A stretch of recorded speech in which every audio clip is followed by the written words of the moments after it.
That is the most over-engineered thing that probably don't even work I've ever seen, I think. This job here, we've got mains coming in. My mate's capped it there because there's a tank up here that was split and all water was pouring through the ceiling. What he's not realised is that tank fed supply drops down here and then feeds the toilets here for some reason. This side works, it's on the main. So what I'm going to do, that's a mains pipe coming along the top and down. I'm just going to tap in to that tank feed there. I don't know why they've done it like that, to be fair. That one's on, this pipe here is tank fed. And then, why have they got a zone valve on a, toilet system? That's a new one on me, I'm not going to lie. Oh, it's on some sort of mechanical switch. That turns off, stops that system filling at night then or something. I have no idea, and it's got a frosted on it. I'm assuming I'm alright to put that on mains. Well, you can run zone valves on mains pressure anyway, can't you? Like pressurized heating systems and stuff. But yeah, there's a zone valve on that. God knows what that's feeding. I assume that was just a toilet system, but it's not, is it? It must be something or another. And then these are the toilet systems for the other side. Obviously somebody's just flushed that one and they've got toilets, so the water heat is tank fed anyway, so that's not going to be an issue. Yeah, all I'm going to do is link the mains onto that tank feed, back down, get that one sorted. I can literally just join it here, I think. That's tank feed coming down, which these toilets aren't filling back up. So, and that's main, so literally all I do is a legging across, and yeah, that should all be connected back up and all will be good in the world. But that's a new one on me. Ooh. Don't know, you see all sorts in this job, don't you? So this is actually the urinal. A bit concerned this is going to start leaking as I fill it up, but what it must do is just must be on a timer thing. And then every so often it lets a bit of water in. They've used it like a water saver. Why they didn't just buy a water saver, that's beyond me. So that's like your sparge pipe, and then there's just a trough on the other side. That is the most over-engineered thing that probably don't even work I've ever seen, I think. But there you are, that's how they've done it.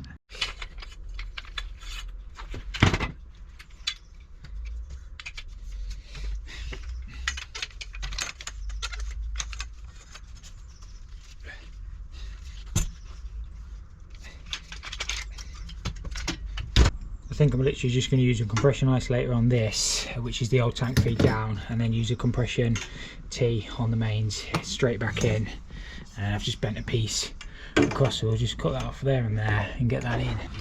Push it about there.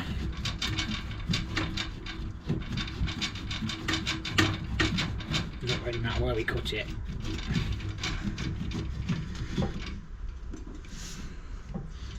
Should be dead.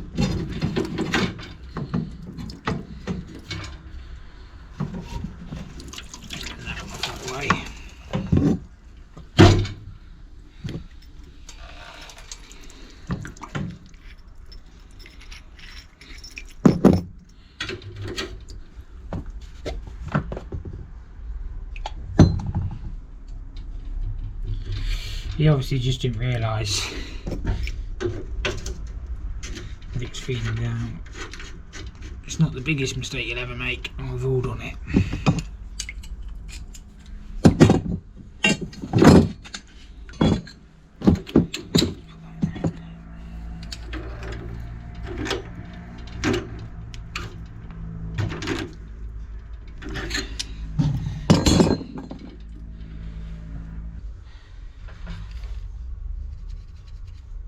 So we'll have to cut that there and there, but we'll have to turn the water off to do that, otherwise we'll get very wet.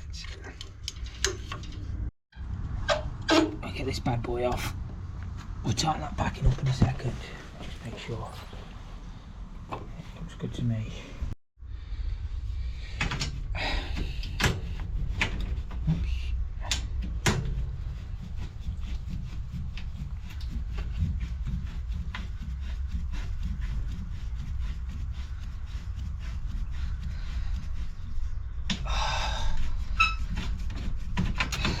Stupid car.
I'll just give the packing a little nip and all.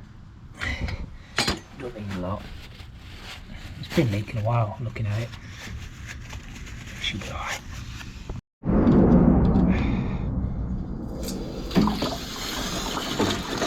These toilets will now fill up. That line will fill up. That zone valve's just open anyway, so it's probably packed in. So it's probably just dripping in. Obviously we recommend a water saver on there. So yeah, that should be all good. Right, I think we're all good. I can't see any leaks on anything. Everything's holding pressure. Where's that one going? There might be another toilet further along. I don't know where that one goes. But yeah, everything's connected back in. Should be fine. So this thing flushes from, well, soon find out. If you shut that zone valve, does it shut? It does work. It does work, I think. That zone valve's goosed. So just keep flushing all the time. Obviously that's what somebody's put it on, so it flushes in the day and then it shuts it at night, but I don't think that zone valve works. It's just going to flush all the time. I mean, I could crack it down on there just to gently fill the cistern up, but it really wants a proper water saver on it with the, like, a sensor putting through into the other side. That's what it wants, rather than this thing. But I'll just put that on the ticket. I'll turn it right down so it just slowly drips in that tank, but making it a bit like a pepcock, but they're banned really, but it just save a little bit of water in the meantime.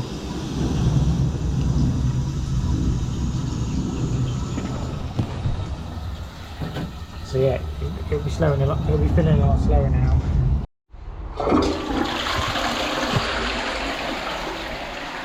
Yeah, I think we're all sorted. That's it.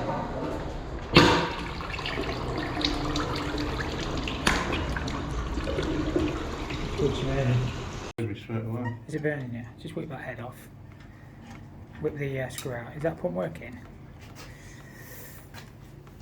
Bang your screwdriver in there, Jacob. Is it weak? Is it? See if you can stop it. Sometimes them pumps will go weak. Yeah, that pump's weak as, mate.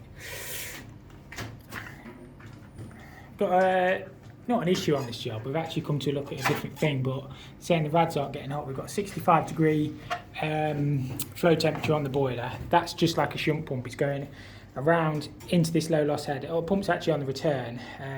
Pump into the return around the low loss header, and then but we're only getting 40 degree flow temperature on this circuit. So I think that pump is probably not clearing the heat away from the boiler. Boiler's just sat there. So I've gone 65 now. See if it's gone weak on speed 3. Anyway. Yeah, it is leaking, to be fair.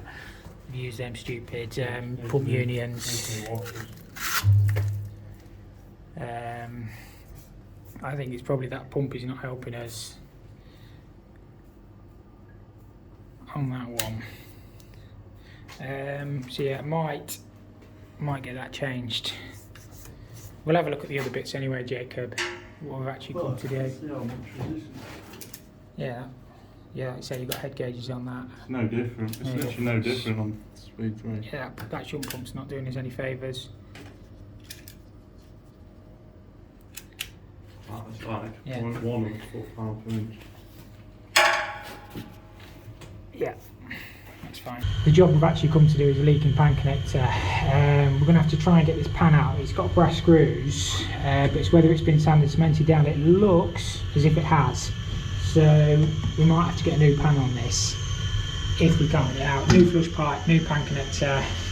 And yeah, we'll try and do this one first and then go get a pump. Previous plumber's been in earlier this week and left his stuff low.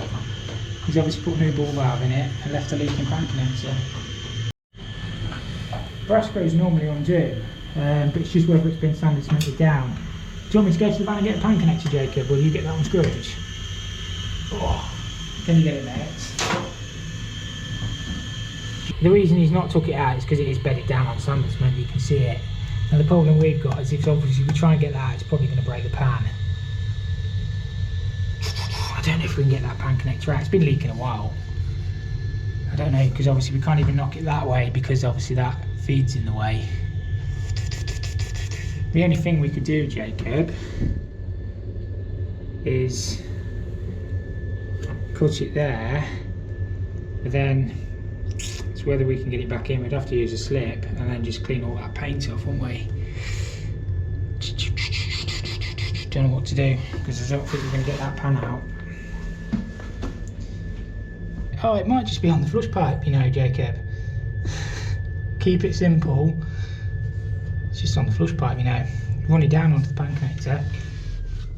We don't even have to take the pan out. So I say always check everything. We'll make sure it's not leaking on that pan connector.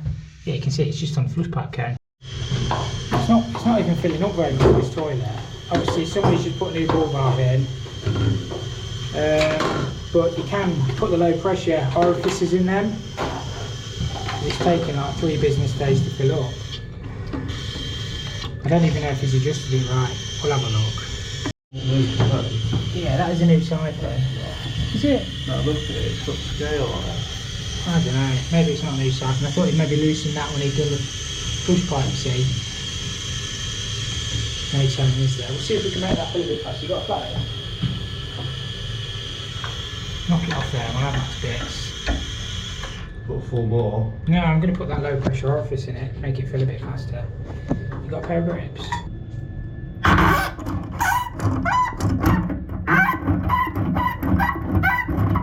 Don't even look near door valve, does it?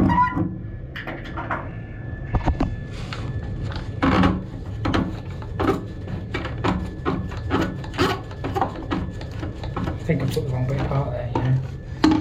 The orifice is in the other bit. Sometimes these washers can expand and that will stop it filling. You can change them white orifices for the red ones, and they've got a big hole so it will fill faster. It doesn't even look particularly new, that. Sometimes them washers can expand and then it won't fill up, the orifice just fell out. Yeah, well I thought it was a new ball valve, but see how that washer's expanded? That's why it's not filling up so fast. So we can put a new ball valve washer in there. I can put that low pressure orifice in, but I don't think it'll need it. And yeah, that will make it fill faster as well. And then obviously we'll sort the leak out on that. So we're having to take a washer out of a ball valve, but you can see the difference. Obviously they just expand, and that's what makes it slow to fill. So we'll pop that one straight back in there. Sometimes they make like a foghorn sound as well when they fill in. What have we done with the other ball valve? Oh, that pin. Oh, don't forget that pin. Need that pin. I can't do it one-handed, but that pin goes in there. Just screw that back up and that'll be a lot faster filling. There's a little slot that goes on there, and then you only really need to do them hand tight. Hand tight little nip. I've got a strong grip anyway. And then to adjust it, you can obviously twist that in and out, and then just tighten that nut up, and that stops it from shutting. Switch it back on, and you see the difference. That's filling up much faster. And then we just need to sort the push pipe out. Make sure it comes out the right line. Obviously water level's there. So bang on the water level. It's flushing okay.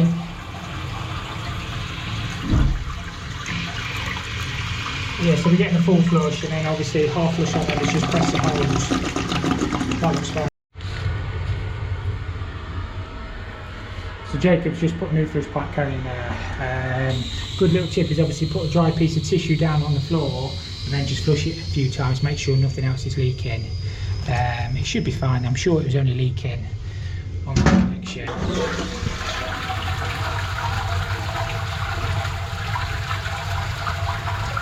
Looks good to me.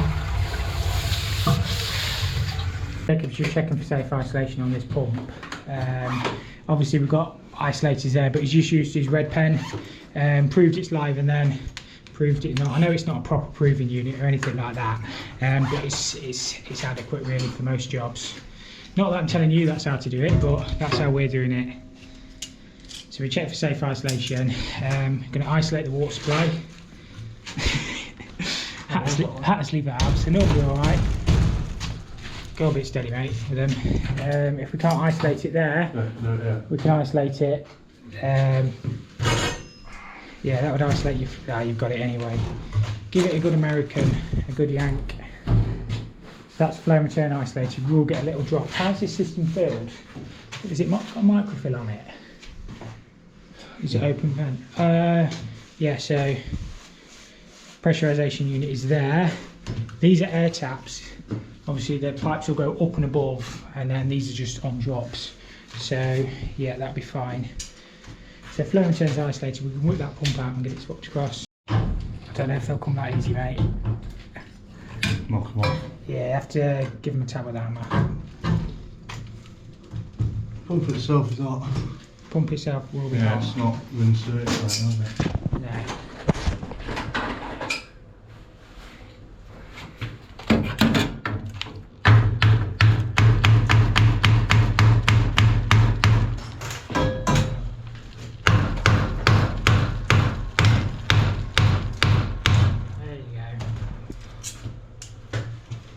I did that once on one job, took the pump out and then the pump valve flew off.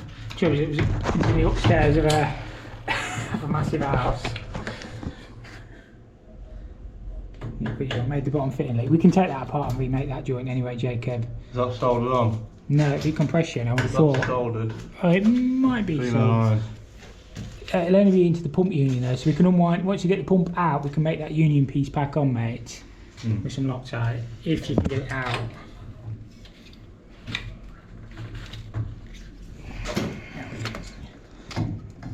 Yeah.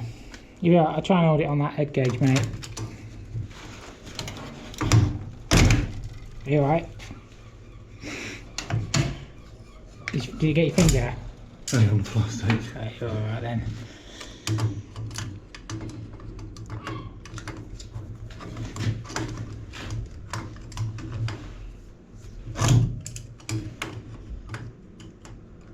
Might need a little bit more of a tap, mate. Yeah. Do you want me to have a look, or? No, it's alright. Alright, yeah, fair enough, fair enough. Let me hold that out of the way for you. Jacob can do it.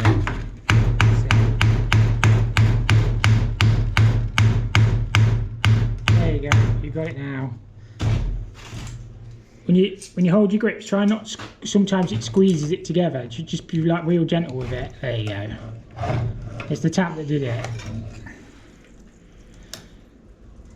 Perfect. Is your hand alright? Yeah, yeah. Perfect. Just have to do that, don't we? Yeah, you're only in the boiler room, innit? Unless we do... Oh no, can't do that. No, don't open that one. That's your control.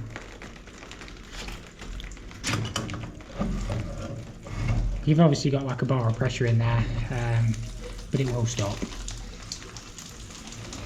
Not even a bar now. Not even a bar now. It's obviously going to empty the boiler in it. There may be a vent inside the boiler we'll have to bleed. It's just emptying the boiler a little bit. Not much you're going to do about it really. I suppose we could have drained the boiler, but it's not actually doing any damage at all. Draining the corner. Yeah, it's virtually stopped on it. It's only a bit of water.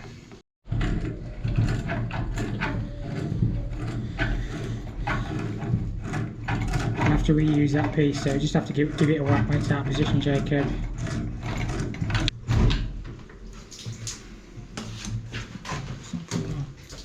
Wow. Hey, it's pretty mucky, isn't it? It's not powderised yet though, it's just solid. Yeah, it's not bad. It's not bad. Give that a good tap.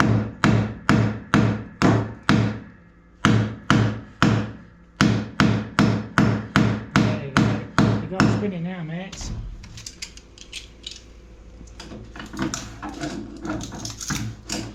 Beautiful. Obviously we'll have to remake that piece back onto there with some Loctite. It's clean thread though. Yes, it'll be fine, and then obviously new pump back in, wire it up. That should sort that issue. I always prefer the rubber pump washers on mine. The fibre ones tend to lock up. and obviously they perish. We can clean that up. With that piece will be fine to reuse.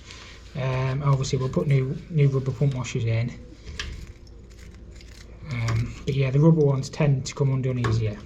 I'm going to put a Grundfos in. These aren't actually my favourite pumps anymore, but it's all we've got. It should be absolutely fine. I did have a trouble with these sticking at one point. Whether they've fixed that issue or not, I'm not sure.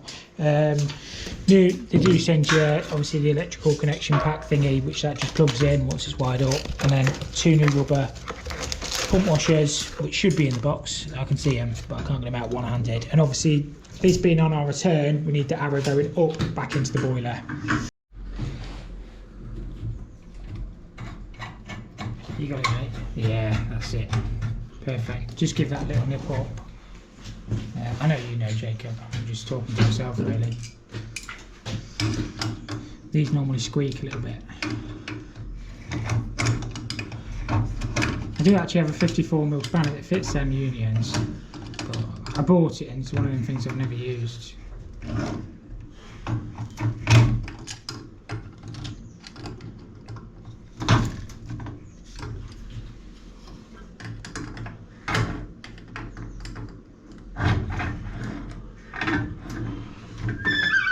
If it squeaks it'll leak, but not on them. If it squeaks it's fine. We'll dry that off, mate. Probably not much, is it? That pressurization unit should kick in. So the reason it's not filling up on the pressurization unit is because it's got an issue with that unit. We're going to have to fill it up manually. You shouldn't really do this because it's fluid cap for water, but I guess as long as it gets capped off, it'll be absolutely fine. We'll just put the hose across and fill it back up to 1 bar. We'll just fill it up to, I'm actually going to go to about 1.5 bar on this system. Jacob's bemoaning Grundfos' stupid design on them pull-ups. They are awful, to be fair. Yeah, I don't know who designed them, but they're rubbish. Despite how great stuff is. To be fair, it won't need to be on speed. Why has it gone off? The heating gone off? Oh yeah, the heating's not cooling, that's why the pump's gone off. We'll give the heating its bands and we'll set that pump up. It won't need to be on speed 3. Because all it's doing is the shunt, but we should start to get, oh, it's come back on now. But we should start to get, obviously if we've got, well it's showing 46 at the boiler at the minute, it's only just come back on, we should be getting good temperature on them there. So boiler's building up to temperature. It was I think it was at 64 if I remember rightly, but we was only getting 40 at the top. So we'll wait and see what happens. So obviously we've got a good difference on the head gauge now either side of the pump. So that pump is actually circulating the water, and the temperature is rising up on the gauge. We are at 45 now. It was only at 40 before. So yeah, it's making a difference. It's only been on a couple of minutes, so I want to see that get to like 60. A couple of degrees difference. Well, the boiler's only at 61, whereas before the boiler was sat at like 64, 65. So yeah, it is shifting it. This pump seems okay. I think it was just that shunt pump. So that's above 50 now. I'm pretty sure that's what the problem was. We checked the 2 problem rads anyway inside. I think it was the ones at the end of the system. They're all on LSTs. So it's a bit hard to tell, but yeah, I'm pretty sure that is job done. They should start fitting these on ideals as a safety precaution. All this is like a drop weight fire valve. So nowadays you'd have a solenoid, but that come up across, and then you've got a thermal link in front of the boiler case. So if this was to catch fire, it would turn the gas off and obviously, eliminate the risk. But yeah, you should do them on Ideologics. And if you don't know what I'm on about with the Ideologics, this isn't my video. This is just one. Watch that look, and then there's this one. That's another Ideologic. It's not great, is it? As always, thank you so much for watching the video. All the support is greatly appreciated. I just want to end with an apology really for last Monday's video, the one where I fixed the leaking radiator valve, where I did the snatch. I think I was a bit stupid and naive to do that. I know I probably should start wearing more PPE, and I do listen and read every single comment, and I know a few of you were saying, which was completely justified, yeah, I was a bit stupid. Sometimes when you're on a job, I don't know, you sort of feel under pressure. I probably put myself under pressure a little bit, but I'm sure we've all been there. We just want to get the job done and get job done right for the customer. I think the video got a lot of views. I mean, I don't know, I think if it was the first time you've ever seen my channel, I know somebody said, oh, you should give up plumbing and whatnot. I think in that moment, then yeah, if that's all you're sort of analysing, then yeah, it's not honestly my best thing I've ever done. Sometimes the videos that I show aren't the best work, because I could post 500 videos of me changing a tap, or I could try and post the interesting ones where sometimes things go wrong. Imagine it like, say if you was watching a YouTube reel of, like, I don't know, football or, you know, motor racing, you're only going to be watching the crashes, aren't you, and the own goals and stuff like that. You're not going to be watching, you know, all the standard stuff. And that's the way I see it a little bit. I try and make the videos as interesting and varied as possible, but then yeah, I'm not always going to be showing the best work, and my work is not the best. I'm not going to sit here and say I'm the best plumber. I'm nowhere near. I'm bang average, probably below average, but I only can do my best, and yeah, that's all we ever do. So yeah, on a positive note, hopefully Monday's video is a really interesting one. It's something I've never come across before, and they're the sort of ones that I like to show, just because I can learn from it. But you guys are so knowledgeable. You tell me what I'm doing right, what I'm doing wrong, and I learn from it. So yeah, thank you for all the support, and as I say, we'll catch you on the next one. Have a great weekend.